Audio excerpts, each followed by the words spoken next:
In my life and in pursuing my studies, even from an early age, I always asked a particular question. Why does cooperation come easy to some but not to others?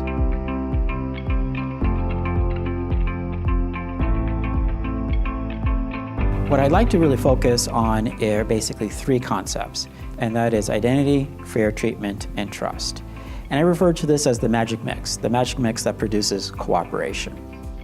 Everyone holds an identity, and through fair treatment among identities, we develop trust. And in that trust, then we can achieve greater amount of cooperation and get the things that we need in order to advance ourselves. Identities, as you know, are who we are. We carry multiple identities with us, and depending on the particular situation, some identities are more important than others. Through social science experimentation, we've discovered that everyone who holds a particular identity tends to want to keep resources within people of that same identity. This is referred to as in-group bias. Other experimentations have determined that the reason why this is the case is that we tend to believe that people within our group are going to treat us fair than people outside of our group. And so the sense of fair treatment is really what promotes this cooperation and allocation of resources. Living in Brooklyn, we tend to do our regular daily shopping going to corner stores. So I would walk over to my corner shop, and there was the gentleman that operated and owned the shop. His name was Max. If you ever met him, you would come to know right away that he was a very bitter, angry, and untrusting individual. And also another thing that you'll notice about Max is that he had a number tattooed on his arm. Max was a survivor of the Holocaust. It basically reduced him as a human being. And as a survivor, he basically told a particular heart-wrenching story about his day-to-day life in these experiences. The Nazis, he felt, were basically doing what they were told to be doing. The ones that he hated the most were the capos. Now, for Max, the reason why he despised these folks more than the Nazi guards was the betrayal, that these were people of the same identity. Then later on in life, as I learned more and kind of realized, well, it's not surprising that Max was always angry and that he was always suspicious. Now, I'd like to fast forward to my own episode, my experience as an undergraduate.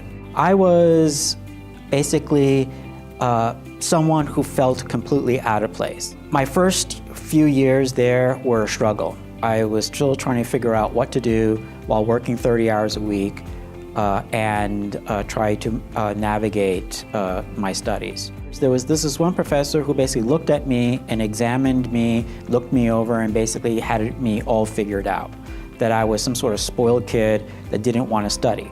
So when I approached him for assistance, he basically told me that I should read the book, do the readings, and maybe I would understand better what was going on, followed by a closed door to my face. Then I ran into another professor who, again, I was struggling in his class, who basically sat down with me and tried to know me as a person. He tried to really figure out exactly why I was having a problem. Then he was able to help me out, and he tutored me on a weekly basis and helped me pass the class.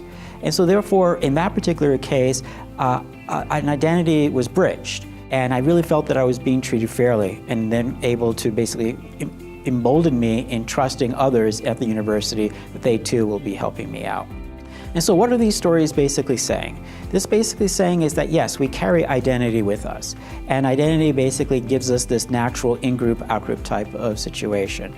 And sometimes it's very difficult to break out of our own particular groups in order to seek out cooperation.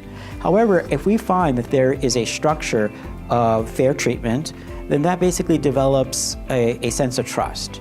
And with trust, then yes, we can still hang on to our identities, but we can start trusting individuals outside of our identities and able to solicit greater amount of cooperation. We need to develop structures of fair treatment. And with the development of fair treatment, then we are able to build a society, a community, both on and off campus, that can basically develop greater understanding, greater unity, greater cooperation, so that way we all can advance and all of our lives can be better.